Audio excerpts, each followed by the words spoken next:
2024 ലോക്സഭാ തെരഞ്ഞെടുപ്പ്. രാജ്യത്തെ എക്സിറ്റ് പോളുകൾ, വിവിധ സ്വകാര്യ ടെലിവിഷൻ ചാനലുകൾ നടത്തിയ പ്രീ പോൾ, പോസ്റ്റ് പോൾ സർവേകളെല്ലാം പറഞ്ഞത് കേവല ഭൂരിപക്ഷം മറികടന്ന 3/2 ഭൂരിപക്ഷത്തോടുകൂടി NDAയും BJPയും അധികാരത്തിൽ വരും. അതിൽ BJPക്ക് മാത്രം കേവല ഭൂരിപക്ഷം മറികടക്കാൻ കഴിയും എന്നായിരുന്നു. എന്നാൽ ആവേശപൂർവ്വം എല്ലാവരും കാത്തിരുന്ന 2024 ലോക്സഭാ തെരഞ്ഞെടുപ്പ് ഫലം പുറത്തു വന്നപ്പോൾ BJP ക്യാമ്പാകെ ഞെട്ടിത്തരിച്ച വിറച്ചത് നമ്മൾ കണ്ടതാണ്. BJPക്ക് കേവല ഭൂരിപക്ഷം മറികടക്കാൻ കഴിഞ്ഞില്ല എന്ന് മാത്രമല്ല, തെലുങ്കുദേശം പാർട്ടിയുടെയും അതോടൊപ്പം തന്നെ ജനതാദൾ യുണൈറ്റഡിന്റെയും ഒരു വിഭാഗം ശിവസേനയുടെയും പിന്തുണയോടുകൂടിയാണ് അവർ കേന്ദ്രഭരണം ആരംഭിച്ചത്. അതുകൊണ്ട് തന്നെ BJP വിചാരിച്ചതുപോലെ പല ബില്ലുകളും അവർക്ക് പാസ്സാക്കാൻ കഴിഞ്ഞില്ല.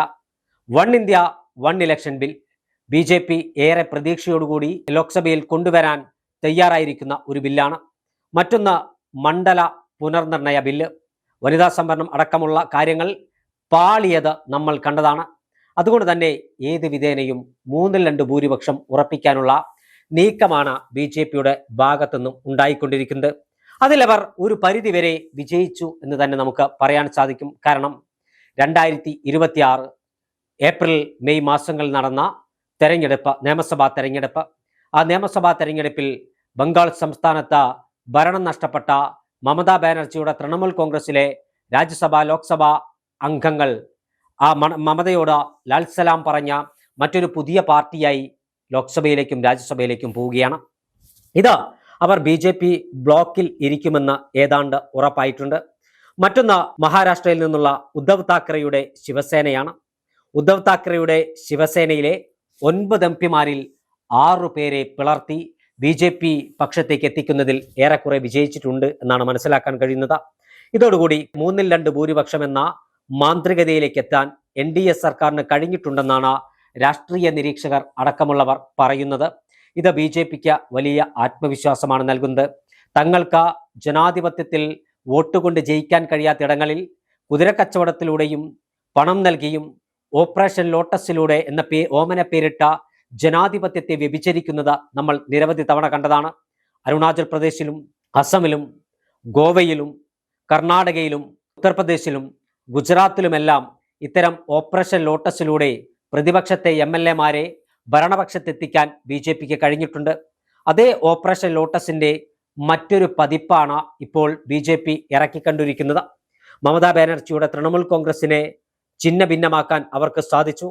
ഇപ്പോൾ ഉദ്ധവ് താക്കറെയുടെ ശിവസേനയെ ചിഹ്ന ഭിന്നമാക്കാനുള്ള പണികൾ അണിയറയിൽ നടന്നുകൊണ്ടിരിക്കുകയാണ്. നിയമസഭാ തെരഞ്ഞെടുപ്പിൽ ഏറ്റവും വലിയ പരാജയമുണ്ടായ തൃണമൂൽ കോൺഗ്രസ് ഇനിയൊരു തിരിച്ചുവരവുണ്ടാകില്ല എന്ന് ഉറപ്പിക്കുന്ന തരത്തിലുള്ള പിളർപ്പാണ് ഉണ്ടായിരിക്കുന്നത്. ശിവസേനയുടെയും ഗതി മറ്റൊന്നായിരിക്കില്ല എന്നാണ് നമുക്ക് മനസ്സിലാക്കാൻ കഴിയുന്നത്. തങ്ങളുടെ രാഷ്ട്രീയ തന്ത്രങ്ങൾ വിജയിക്കാൻ, അല്ലെങ്കിൽ തങ്ങൾ ആഗ്രഹിക്കുന്ന തരത്തിൽ ബില്ലുകൾ പാസ്സാക്കിയെടുക്കാൻ ഇത്തരത്തിൽ ഇതര രാഷ്ട്രീയ പാർട്ടികളെ തേടിപ്പിടിച്ച് കുതിരക്കച്ചവടം നടത്താൻ ശ്രമിക്കുന്ന അല്ലെങ്കിൽ നടത്തിക്കൊണ്ടിരിക്കുന്ന BJP ജനാധിപത്യത്തെ വ്യഭിചരിക്കുകയാണ്.